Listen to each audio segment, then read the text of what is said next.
ora mai anō, hoki mai ki a Waitangi kotahi te rā. The Chinese are the first and largest non-European, non-Polynesian iwi in this country, with a 130-year history in Aotearoa. But their path to citizenship has not been easy. Now we proclaim that Te Tiriti to be the founding document of this country. So how do other ethnic communities relate to Te Tiriti, and indeed via Te Tiriti to us as tangata whenua?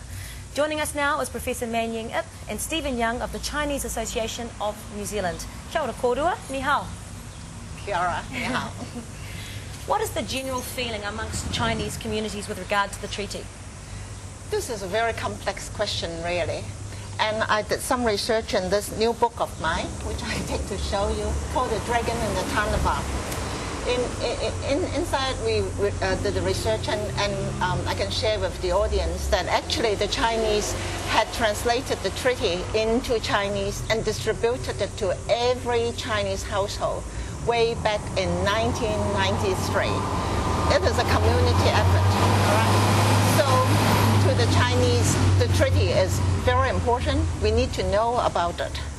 However, having said that, there is a kind of ambiguity and ambivalent feelings towards the treaty as well, because in our daily discourse, many Chinese feel uneasy about the treaty because it was said to be a document of partnership between the Crown, or some said the Pakeha and the Maori. And if Asians or Chinese, or if we ever say, oh, we want to discuss about the treaty as well, then people will say, oh, you talk about the treaty? So there is this really ambivalent feeling of not knowing where we stand. So we had a computer survey done on the thing, and then a whole chapter written on it.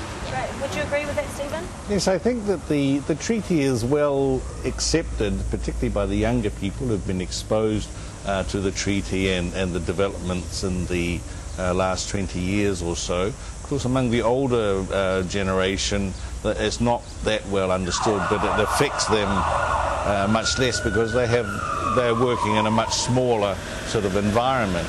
But the treaty is well understood, and as Man Ying says, though, there is some concern that in the discussion of the treaty between the Maori and the Crown, that there seems to be no place for other parties in developing that, because the treaty in effect is a constitutional document, and what we have then is a part of the population who are not able to contribute to the discussion and the development of the Constitution of New Zealand, such as it is. You've both mentioned in papers and in discourse that a fact that a lot of Maori perhaps aren't aware of, that Chinese New Zealanders fought alongside Maori and Pākehā in the world wars. Therefore, surely there should be a place for some representation or some discussion from the Chinese community in any discourse on the treaty, shouldn't there?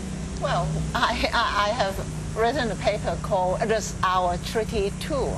Yes, as Stephen says, it is an embryonic constitution, and it is a growing document, all right? But then, of course, if we look at Articles 1, 2, and 3, there is no mention of Tawiwi, and certainly no mention of Chinese or Henumana, which Chinese were called, all right? And some, regrettably, some Maori leaders, political leaders, said that, well, the immigration is something that the Maori hasn't been consulted about enough, and then we don't welcome these new people. And it is, unfortunately, this kind of negative comments by some Maori leaders that got into the Chinese media, and the Chinese got quite, well, uptight about it, put it this way. So we feel that it is high time that the Chinese, the Asians, and other immigrants are included formally in this discussion of what the treaty is about. Yeah. Stephen, you mentioned that there could possibly be a forum provided for interaction between, say, the Chinese, Maori, tangata whenua. Yes, indeed. I think that would be very, very helpful, and I really see no impediment to doing that. I think that it's already, because, as I said, the Chinese in New Zealand readily accept the treaty, yet there hasn't been many opportunities or instances when Maori have said, you know, that the Chinese have a place in New Zealand, and the Chinese have been in New Zealand for a long, long time. Sure. And they've been, well, for generations, and they've really undergone the same, you know, taken part in the development and part of our history. They're really part of New Zealand's history too. And in spite of those prevailing attitudes, though, that didn't stop you, on behalf of the New Zealand Chinese Association, from making submissions on the Foreshore and Seabed Act, which became legislation. Yes. You presented a submission to the Select Committee which opposed that legislation. Why? Well, I think that fundamentally it's not, I mean, basically we feel that's not right. You know, it's a very difficult thing for the Chinese community to have developed enough consensus to send somebody to make a submission before a select committee on a matter related to the treaty.